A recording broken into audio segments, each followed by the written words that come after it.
Ce matin, je veux te parler du meilleur pain, le meilleur des pains. Alors, le texte qu'on vient de lire tout de suite dans Jean le chapitre 6, on voit des gens qui viennent vers Jésus. Jésus dit, vous me suivez parce que vous avez mangé du pain. Jésus avait fait la multiplication des pains de l'autre côté du lac. Et quand il a traversé, les gens disent, non, le gars est trop dangereux. Manger comme ça. Et ils l'ont suivi en masse. Ils ont tourné jusqu'à ce qu'ils sont arrivés à ce sujet-là. Et puis ils ont fait en parlant en parabole. Nos pères ont mangé le pain qui vient du ciel. Toi, quel est le miracle que tu fais comme nos parents ont mangé? Et cela, Jésus va leur dire ceci. Le pain que Moïse a donné, qu'on appelle la manne, ils l'ont mangé et ils sont morts. Mais si vous mangez mon pain, vous allez avoir la vie. Il dit, je suis le pain. Alléluia. Donc lorsque tu pries et que tu es en train de dire, Seigneur, donne-moi du pain quotidien. Il faut savoir qu'il y a deux catégories de pain. Il y a un pain que Dieu peut te donner et malgré cela, tu continueras à mourir. Quand on dit mourir, c'est-à-dire tes problèmes profondément ne seront pas réglés. Mais Dieu va te donner ce pain. Il y a un autre pain. Lui, si tu le reçois, tu reçois en même temps la satisfaction définitive. Dis à ton voisin, il y a pain et il y a pain. Ceux qui ont mangé la manne ne sont pas rentrés dans Canaan. Ils ont été exaucés. Ils ont eu des réponses à leurs prières. Mais ils ne sont jamais rentrés dans le repos. Tu pries, Seigneur, pour voir mes besoins, accorde-moi ceci, il va ouvrir. Mais ta vie peut être toujours agitée jusqu'au retour de Jésus, mais jusqu'à ta mort. Amen. Beaucoup de gens récitent cette prière, mais ils ne comprennent pas le thème de Jésus. Jésus, quand il dit, donne-nous aujourd'hui le pain quotidien, il était en train de parler de la manne. Vous me suivez? Ici, il dit, il ramassera jour par jour. C'est-à-dire, chaque jour, il devait prendre le pain du jour.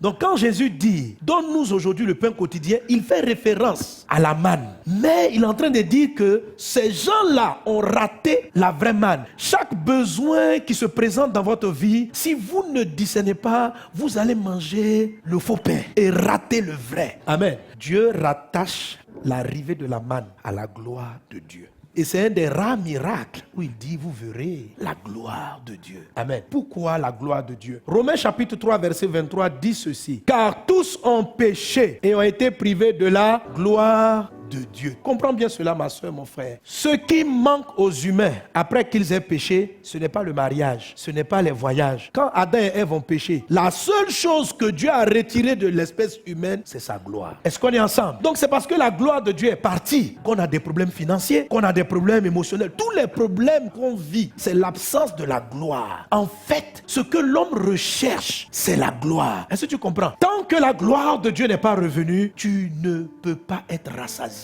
Donc le vrai pain, c'est la gloire de Dieu. Alléluia. Bon, je sais qu'il y en a qui ne comprennent pas. Eux veulent le pain numéro 1. Tout ce qui t'explique, c'est bien. C'est tout ce que je veux là. Je veux un enfant. Je lui dis, quand tu vas manger le pain qu'on appelle l'enfant, là, si tu manges de ce pain seulement, tu vas mourir. Ta vie ne sera pas ce que tu aurais souhaité qu'elle soit. Mais si tu manges, moi, le pain que je suis, tu n'auras plus jamais soif. Une fois que la gloire de Dieu rentre en toi, elle produit systématiquement tout ce dont tu as besoin. Quelqu'un est là avec moi? Jean chapitre 4, Jésus rencontre la femme samaritaine. Donc comprenez que elle est venue dans la prière vers Jésus avec du pain. Elle avait besoin de se marier. Mais elle ne comprenait pas ce dont Jésus parlait. Jésus est parti d'abord sur le thème de l'eau simple. Mais à un moment donné, Jésus a laissé l'eau du puits et il a commencé à parler d'autres choses. Mais la dame pensait qu'il parlait de l'eau. Il est en train de dire, si tu bois de mon eau, tu n'auras plus jamais soif. Ça ressemble à la phrase, si vous mangez le pain, vous n'aurez plus jamais faim. C'est le même sujet en fait. C'est le besoin. Et la dame ici, dans la vie, elle souffrait. Elle avait essayé 5 hommes. Et quand elle rencontre Jésus, Jésus lui dit, même si tu essaies ce 6e, ça ne va pas étancher ta soif. Et Jésus lui montre que ce que tu cherches là, il n'y a aucune forme d'eau matérielle qui peut satisfaire la soif. Cette insatisfaction chronique que le mariage ne peut pas combler, que les enfants ne peuvent pas combler, ce petit vide intérieur là, il a un seul nom, c'est l'absence de la gloire. Dieu utilise les besoins matériels, émotionnels pour vous conduire vers le vrai pain. Alors quand vous arrivez à la phase numéro 5 et tu sens que tu as un problème, ton pain là c'est mettre tes enfants à l'école. Père,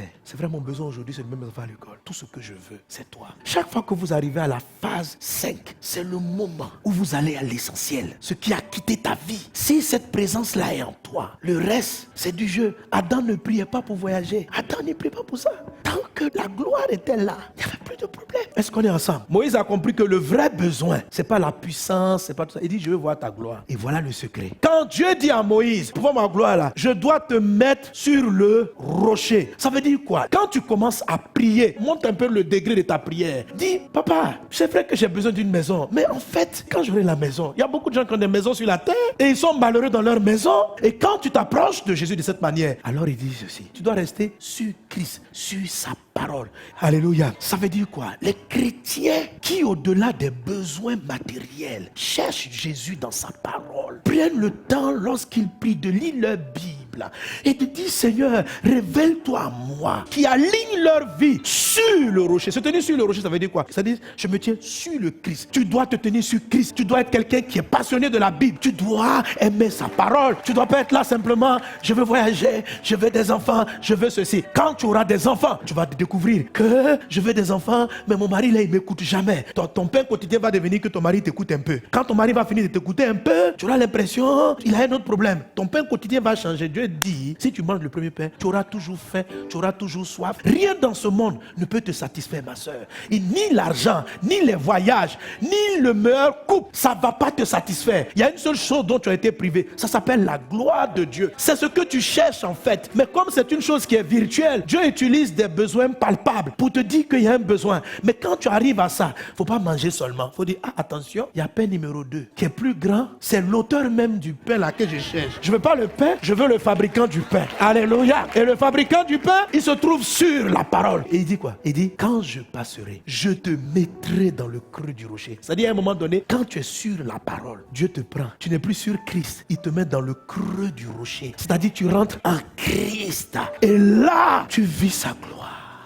La lumière de Christ émane de toi. C'est-à-dire ta vie commence à briller. C'est pourquoi il dit, si quelqu'un a soif, qu'il vienne à moi, qu'il boive des fleuves d'eau vive. C'est-à-dire, tu ne bois plus simplement. La vie même commence à émaner de toi. Tu n'es plus en train de recevoir le bonheur. Tu deviens bonheur. Toi-même, tu deviens paix. C'est une vie qui existe. Je sais que tu as besoin d'un gros montant financier. Mais s'il te plaît, la dette peut revenir. Le problème peut revenir. Mais il y a une sagesse, il y a une grâce qui est au-delà de ce besoin. C'est le Christ. Dis-lui, c'est toi je veux. Même si tu décantes mon problème là, merci hein, je veux aller plus loin que ça.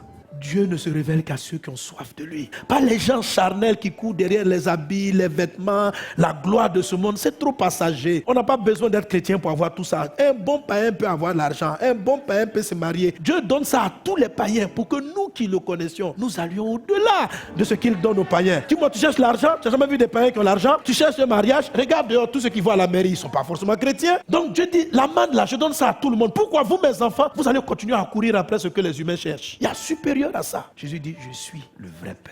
Que cette maison ait des amoureux de Christ, des gens qui cherchent le Christ. Oui, on prie pour les guérisons. Oui, Dieu va exaucer ta prière. Mais sois un amoureux, un passionné. Quelqu'un qui cherche sa présence. Quelqu'un qui, lorsqu'il est en prière, dit, c'est toi ma nourriture. Tu es tout pour moi, Jésus. Quand même j'aurai tout l'or et l'argent du monde, c'est toi que je chercherai au-delà de tout. Je te veux. Et sa vie va illuminer ton être.